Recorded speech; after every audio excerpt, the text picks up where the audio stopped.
Safety दीवार बनाने का किया वादा, रास्ता बनाते ही भूले। याद दिलाई तो सेफ्टी दीवार की जगह खोद दिया नाला। एक बनाई रोड, लेकिन कई मदों से हुआ धनराशि का आवंटन। सरकारी खाते से हैंडपंप कर रहा प्रधान के पॉली हाउस की सिंचाई। टूटी सड़कों की दुर्दशा बता रही घटिया निर्माण की कहानी। मुफ्त में मिलने वाली सोलर लाइट के लिए प्रधान जी लेते हैं पैसे। ओपन रामलीला थिएटर के नाम पर प्रधान जी ने की लाखों की लूट।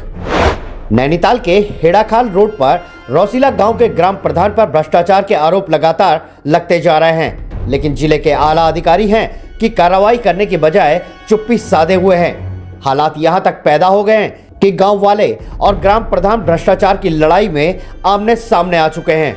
रौसीला के निवासी योगेश कर्नाटक ने ग्राम प्रधान पर आरोप लगाते हुए कहा कि ग्राम प्रधान ललित मोहन ने 10 साल पहले गांव वालों की जमीन लेकर एक रास्ता बनवाया और साथ में वादा किया था कि रास्ता कटान के कारण होने वाले नुकसान की भरपाई और जमीन को बहने से रोकने के लिए सेफ्टी दीवार बनाने की जिम्मेदारी उनकी रहेगी। लेकिन 10 साल बाद भी ग्राम प्रधान ने सेफ्टी दीवार नहीं बनाई, न ही कोई मदद की। आज से 10 साल पहले हमारी ग्राम सभा रौसिल में ग्राम प्रधान ललित मोहन ने एक रोड काटी थी। उसमें उन्होंने रोड काटते समय वादे किए थे कि जिसका भी नुकसान होगा, जैसा हम किसी का नुकसान नहीं होने देंगे और जहां नुकसान होगा तो उसमें सेफ्टी दीवार लगवाएंगे। तो मेरे मकान के पीछे एक नाला था, उसने पूरा बंद कर चुका। मैंने उससे कहा कि भाई नाला बंद हुआ है, यहाँ पे सेफ्टी दीवार लगा दे। बोलता है कि मेरे पास अभी पैसा नहीं है। तो कुछ मैंने कहा ठीक है।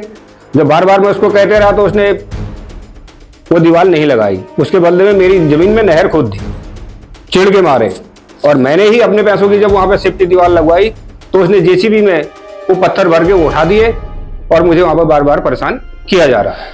मैंने इनकी शिकायत पट्टी पटवारी और चौकी प्रभारी पे की। उसके बाद उन्होंने जब मेरी नहीं सुनी, मैंने डीएम को लिखी नैनीताल, उन्होंने भी मेरी नहीं सुनी। तो उसके बाद मैंने सीएम पोर्टल पर एक बार नहीं 2 बार की, वहां से भी मुझे आज तक का कोई न्याय नहीं मिला। नैनीताल के रौसीला गांव के ग्राम प्रधान ललित मोहन पर रामलीला थिएटर को बनवाने में पैसों का हेरफेर करने, एक ही रास्ते के निर्माण में अवैध तरीके से कई मदों से पैसे हड़पने, गांव वासियों के लिए फ्री में आई सोलर लाइट के लिए पैसे लेने, सरकारी हैंडपंप को अपने निजी उपयोग में लाने जैसे गंभीर आरोप लग चुके हैं। लगातार आरोप लगने के बावजूद रौसीला गांव में हो रहे भ्रष्टाचार पर कभी कोई जांच नहीं बैठी और न ही गांव वासियों की सुनी गई।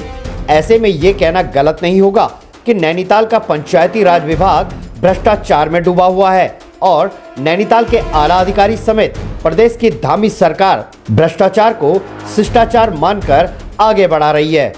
ब्यूरो रिपोर्ट, आवाज इंडिया।